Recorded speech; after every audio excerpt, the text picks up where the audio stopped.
because it was much cheaper than any hotels I could find.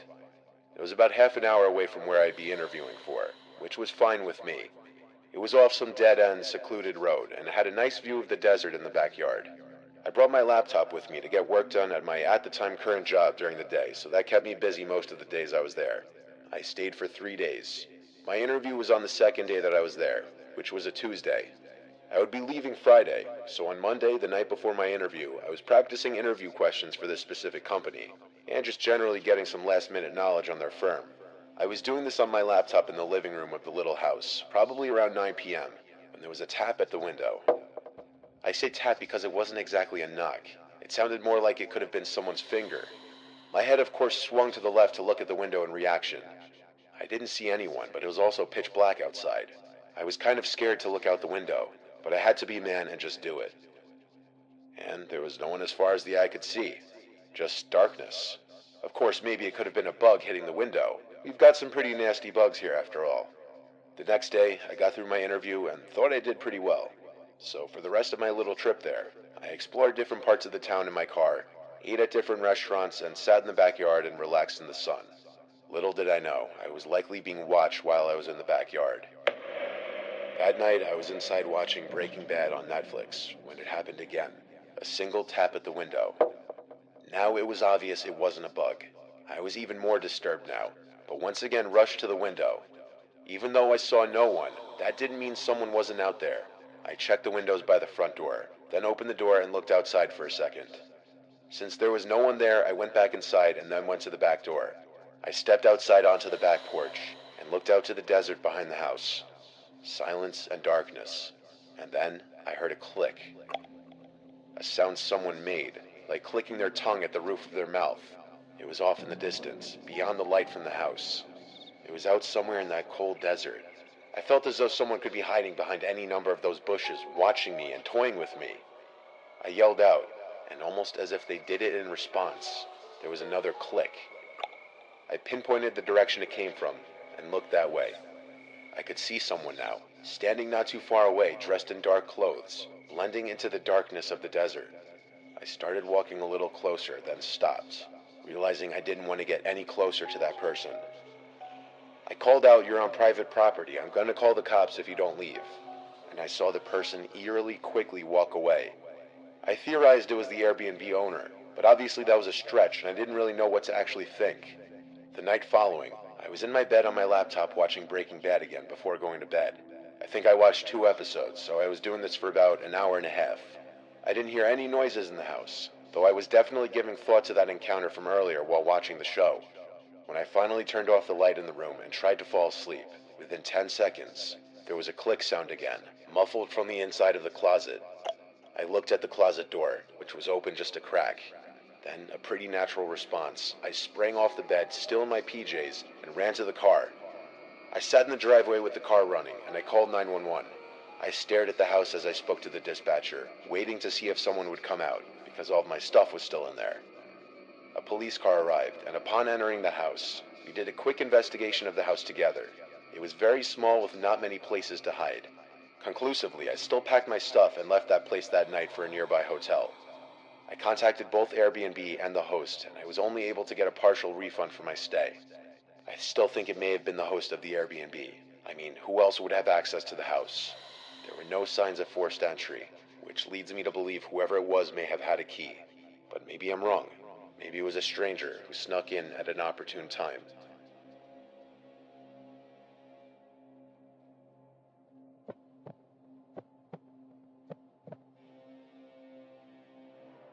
My wife Cheryl and I have been together for 10 years, and we got married 2 years ago. We just got a house together not even a month ago, and things couldn't have started on a worse note. We moved to a small inland town of Georgia called Waycross.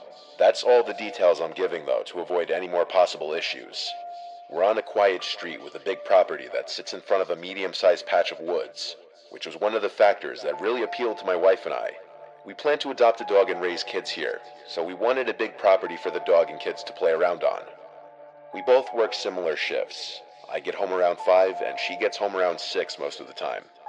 The first 2 nights in the house went completely normal. It was the weekend, so we spent our entire days unpacking. It wasn't until Monday night, when we were both in bed, only having turned the lights out maybe 20 minutes ago, that outside from the backyard, there was the sound of this blasting music. Our nearest neighbors on either side were spaced out enough where we couldn't mistake music from their yards being in our yard. It was definitely in our backyard, and it wasn't party music or anything like that. It sounded like very old, staticky, vintage music. The windows were shut, so after my wife and I exchanged horrified glances at each other and wondered where the music could be coming from, I opened my window on my side of the bed, and it was much clearer. There was some song that sounded like it was from the 1940s or something blasting. I later found out after looking up the lyrics that the song name was Who's Afraid of the Big Bad Wolf by Henry Hall. It has a slight eerie vibe to it for some reason, even though it was meant to be a happy song. But at the time of listening to it coming from our backyard, it was nothing but downright horrifying. We were still learning the house, but we figured there must be a backyard light switch downstairs. I ran downstairs to the back door and flicked the light switches next to the door, and one of them turned on the backyard lights. I didn't see anyone in the backyard. I opened the door, and the music was louder, obviously, but as I walked out into the grass, I realized it wasn't coming from the backyard, rather from the woods. The song played to completion as I was outside in the yard just standing there looking around. When the song ended, there was silence again. It seemed like someone must have been playing some stupid housewarming prank, but it wasn't appreciated. I went back to my wife and told her it was probably just some kids trying to scare the new ones in town for whatever reason. Hearing myself even say that, I realized how stupid and weird it sounded. Why would anyone do that? The next night, it happened again. A few minutes after we turned out the lights in the bedroom, music from outside started blasting. This time much louder, and the song playing was that song everyone's heard, Tiptoe Through the Tulips. Cheryl and I once again looked at each other, this time in genuine disgust and worry, because we had hoped it was just going to be a one-time thing, but it was happening again. I looked out the window, and this time I could see something on the grass. It wasn't a person, but there was definitely something out there. I told my wife I was going to check it out. She said we should just call the cops, and I said yeah, we will in a second. I went out there with this mindset that I need to establish I'm the man of the house, not just to my wife, but to whoever was thinking they could mess with us just for being the new people on the block. When I was in the yard, I saw the object in the grass was smaller than I had thought, but the blaring, creepy song was coming from it. I realized it was an old radio. I turned it off and looked up at the window at my wife who was watching, and I held it up, yelling that someone left it there to scare us with the music. What she did next was not something I expected in response to that. She started screaming my name to run inside. She kept screaming, "Run." I yelled, "Why?" And she screamed back, "There's people standing behind you." This statement made my heart skip a beat, and I turned around to face the woods. I saw 3 figures standing like 6 feet apart from each other, clearly facing my direction. They weren't running at me, they were just standing there. I yelled, "Oh shit," and ran back inside the house, slamming the door behind me. My wife was upstairs, hysterical, crying already. I told her I'd call the cops, and I did. They arrived thankfully not that long after. All the while, we were scared to hear knocks at one of the doors or windows. My wife and I desperately explained the situation to both of the police that arrived, and I showed them the radio on the ground. I asked them if they could take it back with them as evidence for prints, and told them I only touched the top part with the handle. They did take the radio. They also checked the front of the woods with their flashlights for a few minutes, probably just as a deterrent to the people in the woods to stop their behavior if they were still there. When the police left, honestly, we went right back to feeling vulnerable and scared, but thank Christ the people never returned. This was only a few weeks ago, though. God forbid they came back, I'd try to get it on video.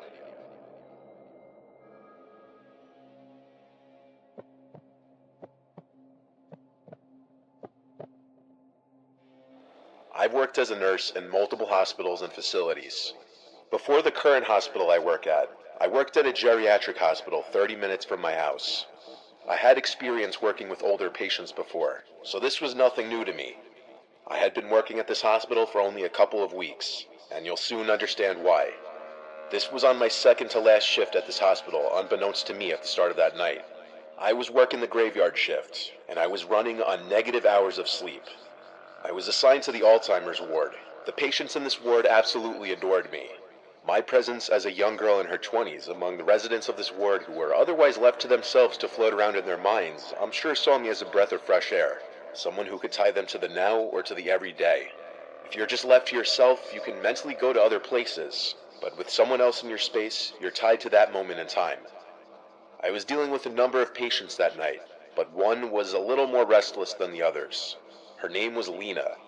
This was my first night dealing with her, and she kept telling me any time I'd enter her room about the voices she kept hearing and the man dressed in black she kept seeing in the corner of the room. The other lady in her room requested her curtain be closed before my shift started so that Lena would leave her alone. She was a sweet lady that smiled whenever I was around her, but she didn't say much and was very forgetful. Since I started my shift around 9 p.m., most of the patients were asleep by 11, but not Lena. Whenever she called me into the room, she'd be frightened of these alleged voices she was hearing, and the man in black that kept staring at her in the corner of the room. Not gonna lie, it was creeping me out a little. I believed that in her mind she was seeing and hearing these things, and I sympathized with her because I imagined them to be very scary. But still, I tried my best to calm her down and get her to go to sleep. I didn't want to turn on the TV to calm her down because I wanted to be courteous of the other patient in the room. I held Lena's hands and told her it's okay, to breathe and to relax. I reminded her that she wasn't here alone, and I was always just a call away. This seemed to do the trick. Lena relaxed for a while, and the next time I came in the room, she was asleep. Once most, if not all, of the patients are asleep, the night goes much slower. Time almost moves in reverse. An hour or two later, I was in the linen room stocking my cart when I heard something in the room. It was a relatively small, dead quiet room. I had the door closed too. That's why hearing another noise was weird.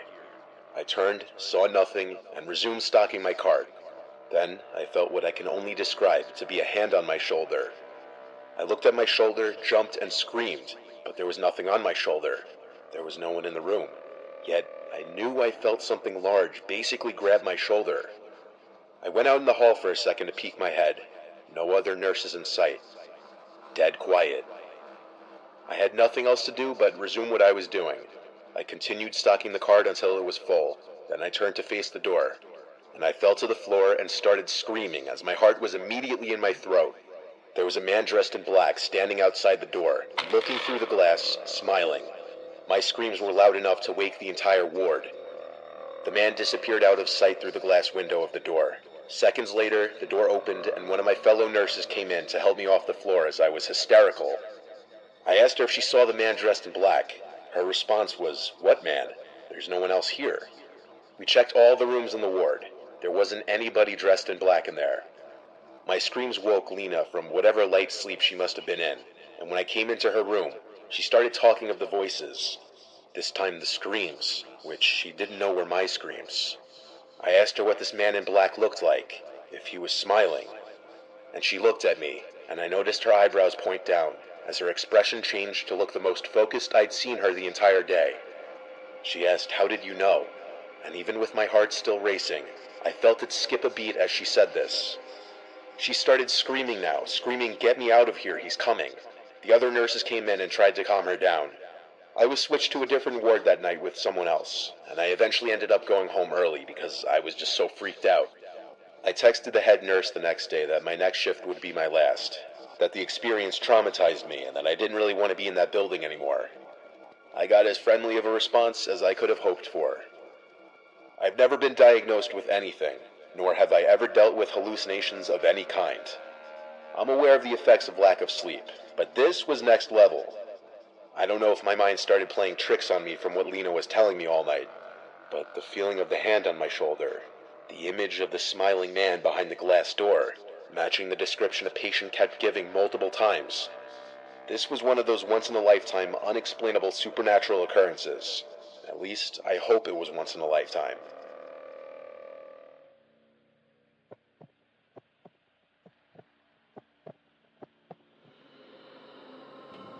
I was driving home from work one night, taking my usual route home. I got out at midnight, so it was probably 12:15ish at this point. My town is pretty quiet and boring. A lot of woods everywhere, and not a lot of people or houses. I was on this road not far from my house with a cornfield on one side and a patch of woods on the other. It was midsummer and like 75 degrees, so I had my convertible top down. I was cruising down the street going like 50 when I heard a loud, blood-curdling woman's scream come from one side of the road, but I couldn't tell which one. I brought the car to a quick halt by slamming on the brakes and listening. There was a woman's cry from the left side, in the woods. She was crying for help. I got out of my car and grabbed the baton from my back seat. I walked towards the woods and called back, "Who's out there?" And the woman immediately called back, "Please help me." I began to run into the woods, swiping all the twigs and bushes out of my way. I yelled out to the woman to keep screaming so I could find her. She'd every 10 seconds or so scream help, and I'd approach in that direction, running, screaming back. But pretty soon, I started to realize no matter how far into the woods I went, the woman's yells didn't seem to get any closer or louder. If anything, they were always the same distance, even though I was booking it straight in the direction of the screams. I screamed out, "Tell me where you are," and about 5 seconds later, the woman once again screamed out, "Help." I stopped in my tracks now. I didn't like this. I started to feel like I was walking into some kind of trap. I turned around and started running back in the direction I came. I ran and ran until I could see the flashing headlights of my car on the side of the road beyond the trees. The whole way back, I still heard the woman's screams, but they were still the same distance no matter how much closer to my car I got, as if she were following me back. Was I being stalked? I got in my car and just drove out of there, completely freaked out. I called 911 to report it to the authorities in case they'd want to investigate it. I wasn't sticking around there though, I was tired. After telling a few friends and family about the strange encounter, I was ready to move on with my life. But a week later, I saw something on the news that made me sick to my stomach. The dead body of a 30-something-year-old woman was found in the woods by a man hiking with his dog. Oddly, there were no signs of foul play. The location that the body was reported to have been found was the same general area where I heard the screams. While that patch of woods is very big, I can't help but feel that would be a huge coincidence.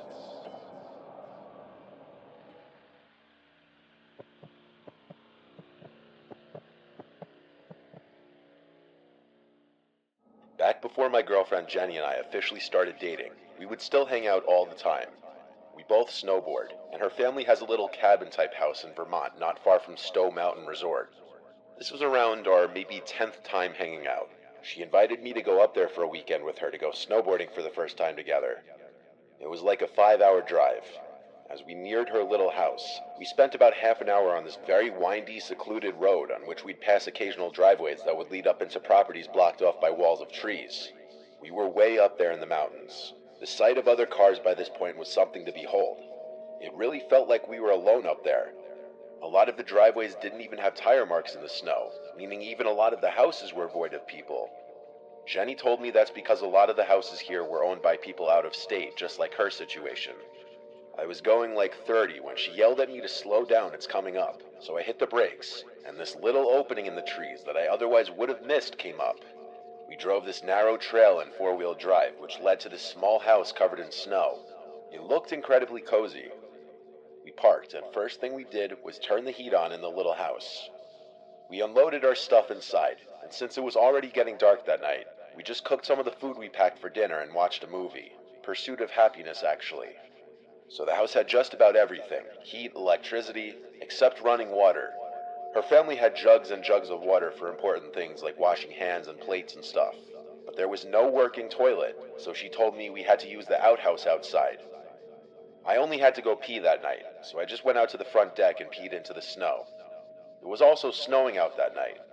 We fell asleep at some point during the second movie we watched, and we woke up pretty early to our phone alarms.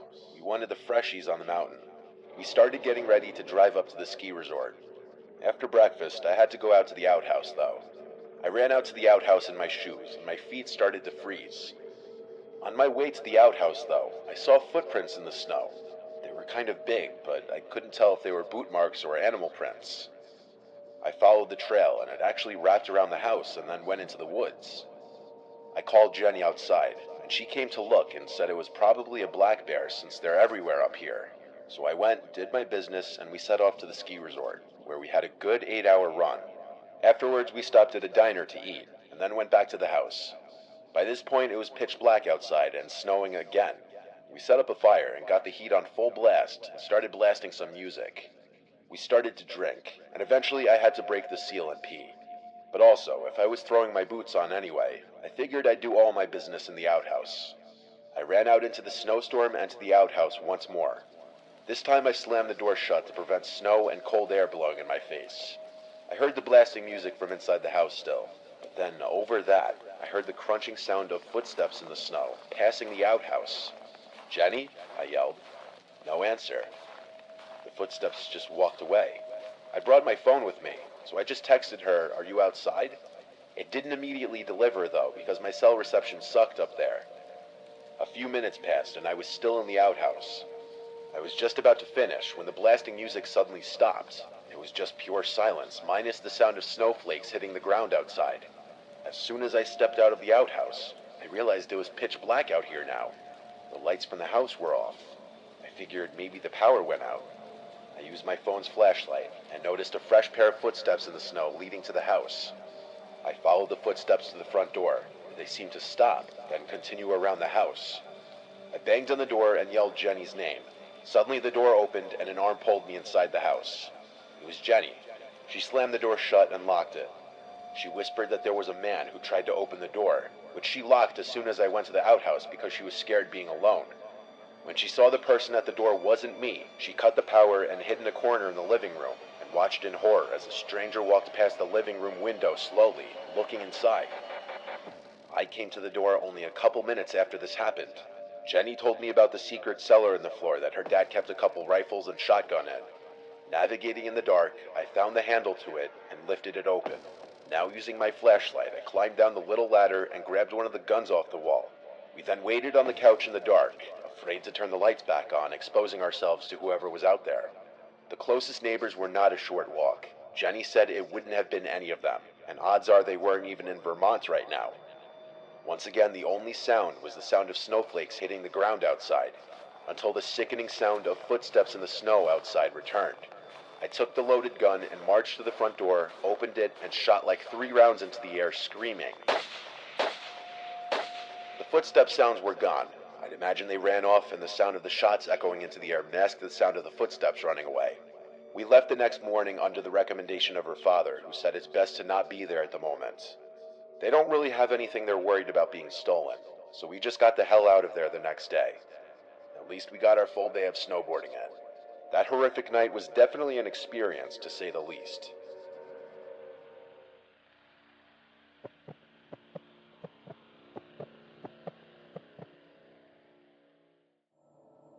My name is Howard. I'm 25 years old, and I live on my family's farm.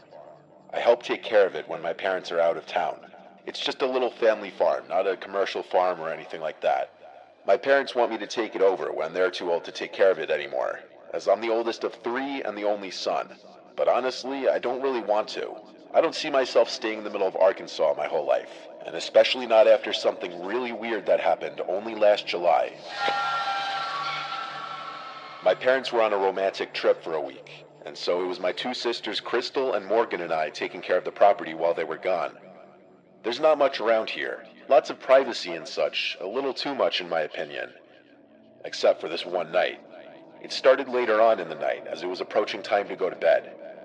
My sisters do college online. Crystal takes summer courses, and so she was in her room on her laptop doing work. Morgan and I were just hanging out watching some dumb show in the living room. All 3 of us kind of want to get out of the farm lifestyle.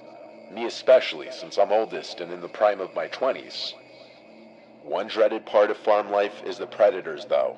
Not just the animals that come and eat your produce, but the people that come and steal from you. Believe it or not, it happens. It hasn't happened many times to us, but it does happen. We have a few guns in the house for this exact reason. Our 2 dogs outside suddenly started going crazy in the backyard. Something spooked them for sure. I first thing went outside to the yard to see what they were barking at. They both were looking in the direction of the crops, going crazy. I yelled at them to shut up, and they went quiet. I stepped right in front of the crops and listened. I heard a whistling from inside of the cornfield. It was undoubtedly a human's whistling. This was the first time I was experiencing a trespasser on the property with my dad not here. I had to hurry inside to get one of the guns. The dogs started barking again. I told my sisters that someone's outside in the cornfield and I had to go chase them away. They both said that was a terrible idea to go run into the cornfield in the dark, and they knocked some sense into me when I realized they were right. I also realized how downright terrifying that would be. So instead, I went out back to the dogs once more going crazy, barking in the direction of the crops. I aimed the gun into the air and fired off a shot which echoed into the night, silencing the dogs. I also was on some kind of power trip in the moment and screamed out to get off our land as loud as I could. I felt that would have done the trick and went back inside. My sisters were both laughing, which caused me to laugh too. But our little laugh amongst each other didn't last long, because the dogs started going crazy again, even crazier this time.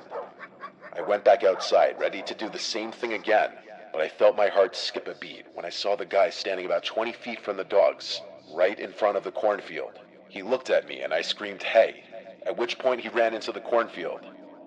I started running over and fired another shot into the air. I stopped by the dogs. There was no chance in hell I was going in there. I wasn't about to leave the dogs out here either. I unclamped their chains from the hooks and brought them inside the house. I told my sister someone was sneaking around in the cornfield. So what did we do? We called our dad. He told me I had to be the man of the house and protect my sisters. He recommended I fire another warning shot outside if whoever it was came back. After this, we all just gradually went to our respective rooms. My sisters each brought one of the dogs in their rooms, and I brought the gun in my room, just because we were all a little spooked by this. I had the window open, and as I was laying in bed watching a movie on my laptop, I heard a whistling from outside. I hurried to the window and looked out to see someone slowly walking in the grass.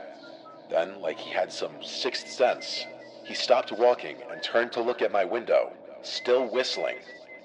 This jerk was obviously trying to mess with us and scare us. A very stupid idea when I already made it clear I had a gun. I ran to grab the gun off the bed and aimed it out the window. I shot at the grass a few feet away from him, purposely missing, of course.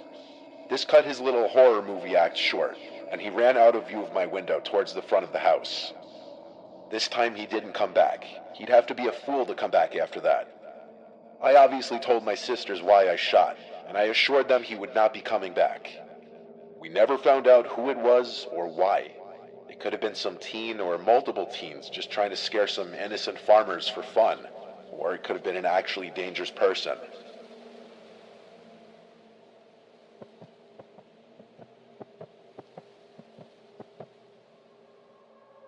I used to work as a night restock worker at a supermarket in a somewhat rural town. The store was called Great American. It was the biggest and best supermarket in the area. My shift would be as soon as the store would close at 10. I'd work from 10 p.m. to 3 a.m. the latest, restocking the shelves and organizing everything before the next operating day. I of course had the keys to the store for the after hours. It would be a team of two, myself and one other, either Terry, Carter, or Alfonso. Tonight I was supposed to be working with Terry. I arrived to the store and let myself into the back where all the inventory yet to be stocked was. I started my work using the pallet jack to bring a whole pallet of boxes out to the shopping floor. I started with the bread and nuts aisle, rotating the older loaves in the front and putting the newer loaves in the back. Halfway through, I realized I hadn't seen Terry yet. I walked to the back area of the store where the inventory was, where we'd leave our belongings. He wasn't back there yet. I left the back door cracked open with a door stopper for him when he would show up. So I went back to work for another half hour. And with still no sign of Terry, I once again went to the back of the store. He wasn't in there, but I noticed the back door was shut. I assumed that meant Terry was here somewhere. I went to open the back door, and saw the door stopper was outside, which I thought was weird that he kicked it outside instead of bringing it in. I called Terry's name and it echoed through the room. He didn't call back, so I decided to call him. He picked up, sounding like he was in bed, and I asked him if he was at work. He said he wasn't coming in tonight because he was sick. Suddenly I got the chills. I told him someone kicked the door stopper off the door, and he said it could have just come undone itself. Nobody else was scheduled to work that night. I told him feel better, and we hung up. I wasn't sure if I was convinced that the door stopper came undone itself, because I kicked it under the door pretty tightly. I did a quick look around just to make sure no one was in the back of the store, and when I didn't see anyone, I went back to work. Though I felt a slight sense of unease the whole time. I was stocking the remainder of the bread when I heard a loud sound echo from across the shopping floor.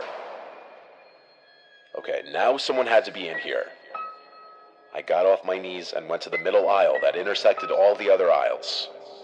I looked straight down the aisle and stood there for a hot second, and all the way on the opposite side of the store in the dairy aisle, a a man dressed in black walked past the middle aisle, looking down in my direction. I felt my heart drop. It felt like that scene from the movie Signs where the alien walks past the birthday party. I had to think logically, that maybe this was someone else filling in for Terry's shift that our boss didn't tell me about. I started to speed walk down the center aisle and yelled "excuse me" very loudly. I looked to the left down every aisle I passed since he went towards the front of the store. In one of those aisles, he was waiting at the end of it, standing there fully facing my direction. When he saw me, he walked out of sight in the direction I was just coming from. I yelled "excuse me" again and started to run down that aisle to catch up to him. I didn't get a good look at his face yet. When I got to the front of the aisle by the cash registers, I looked down the direction he went, and I saw him all the way at the end by the bread aisle. Half his body was hidden behind the shelf. His mouth was hanging open, and he started to wave me over, but he didn't say anything.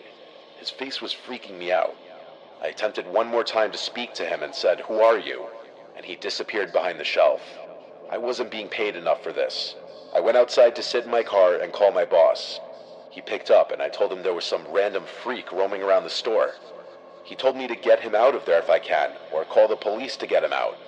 I was not going to attempt to physically remove a crazy person from the store, so I called 911. I waited in my car until a police car showed up. I greeted the officer and asked him to follow me inside.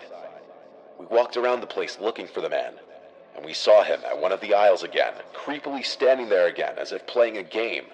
When the police officer commanded him to come here, he actually listened.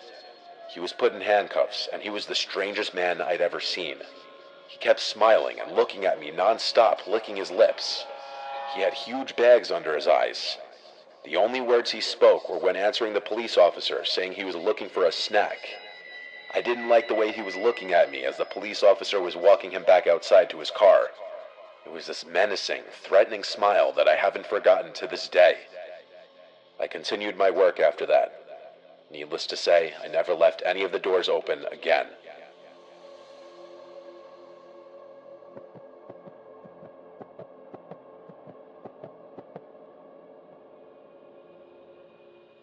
A long time ago, I'm talking like 8 years ago, two friends and I, James and Sean, did something really stupid.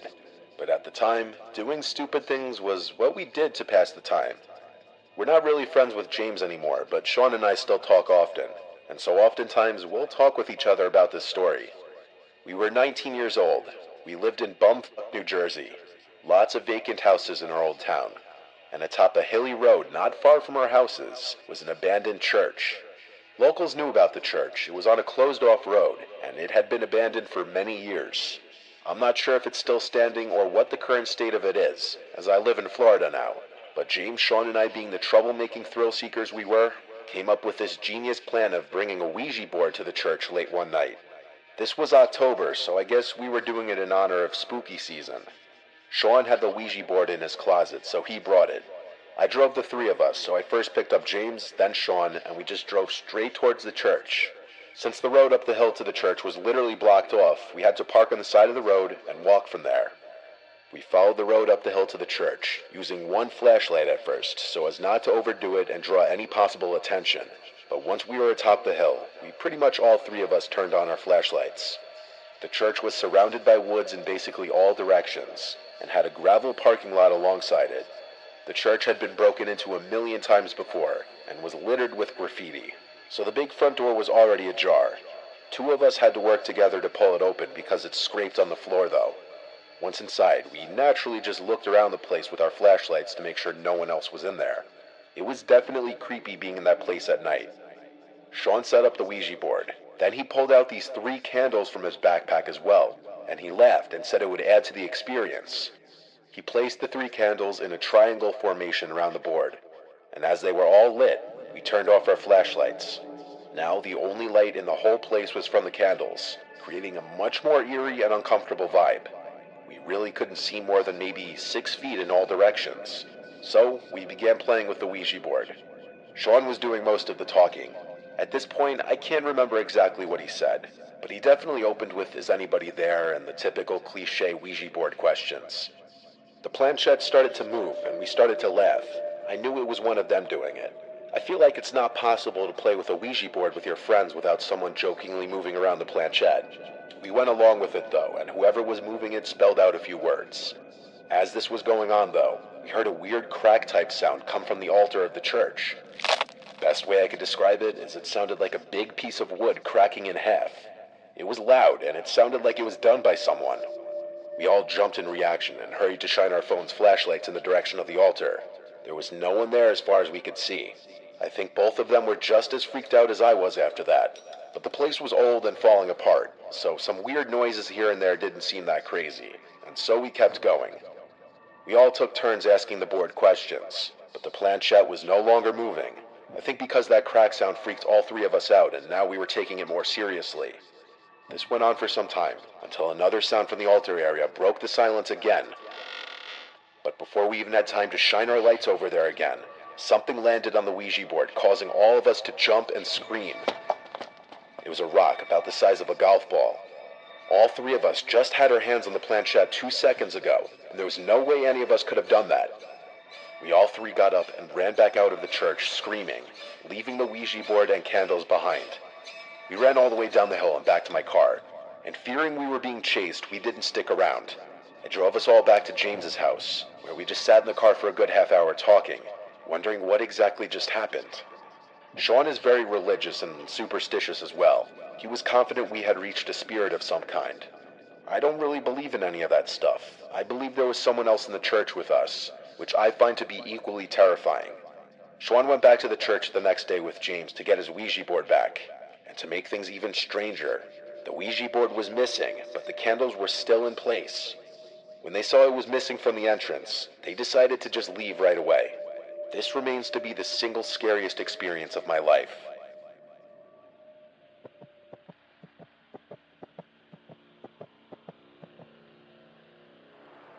Years ago, I did the night shift at a gas station because I was strapped for cash and needed a second job. I worked the night shift there for a few months. It was around my second or third month that this guy started regularly coming in really late at night, always around 2 a.m. He was about 6 feet tall. He had long, stringy hair. He'd always come in, buy a tall boy, and leave. But after a while, he one night asked me my name. I told him my name, and he just kept saying, "Rob, I like that," as he'd laugh to himself. He cracked open the tall boy he just bought, and walked out of the store talking to himself. He was clearly hammered. This was the night I was curious to see if he had been drinking and driving every single time that he'd come to the store. I watched as he left, and he walked out of sight off the gas station property. That would make sense. He never once bought gas any time he came in. He'd always just buy alcohol. I'd seen him just about every night after that for a while. He'd come in, some nights noticeably drunker than others, and sometimes he'd just lean on one of the shelves for a while and not say anything. He'd always greet me with a "Hey Rob" any time he'd come in.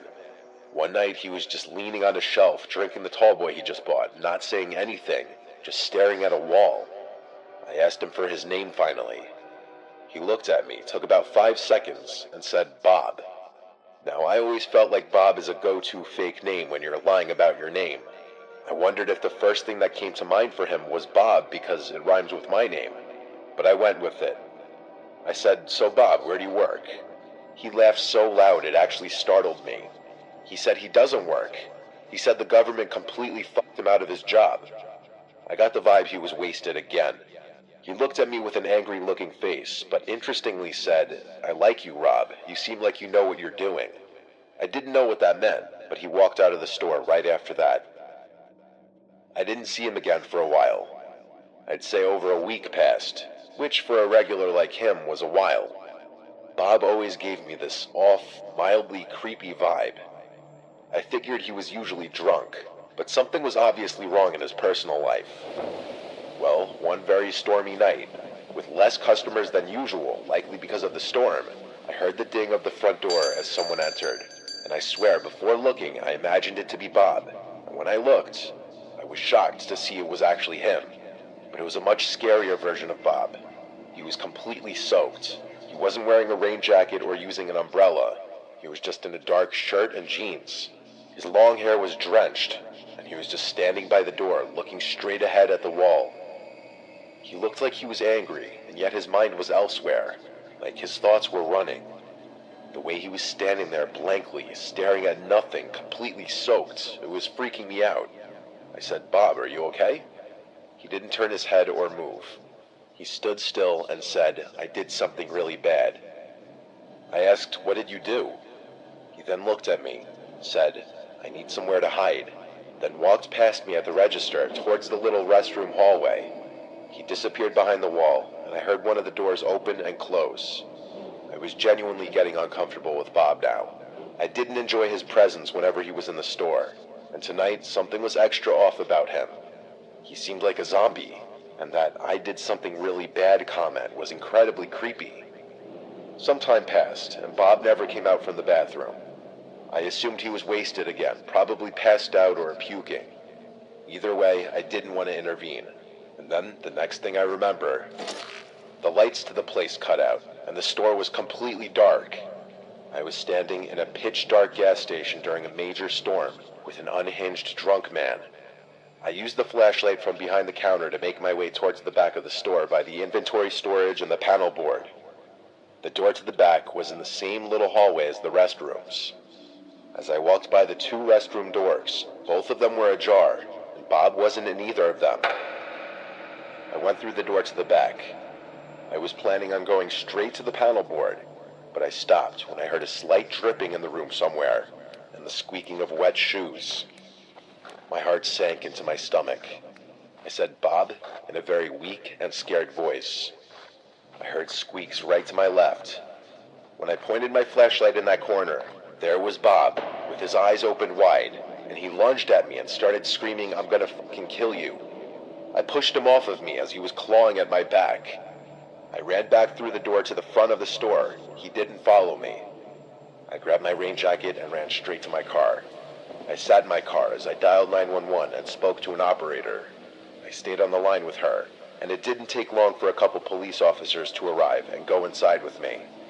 Bob was still hiding in the back room, huddled in a corner, apparently like some rabid creature. His pupils were huge. I only noticed it then. He was on something. They took him to the station after I told them that he lunged at me, threatened to kill me, and stated that he did something really bad earlier. I found out over a month later that this Bob guy's real name was Martin. He had brutally beaten his ex-wife to death. It might have happened on that same night that he came into the gas station. Long story short, I never wanted to work another night shift at any job ever again after this night.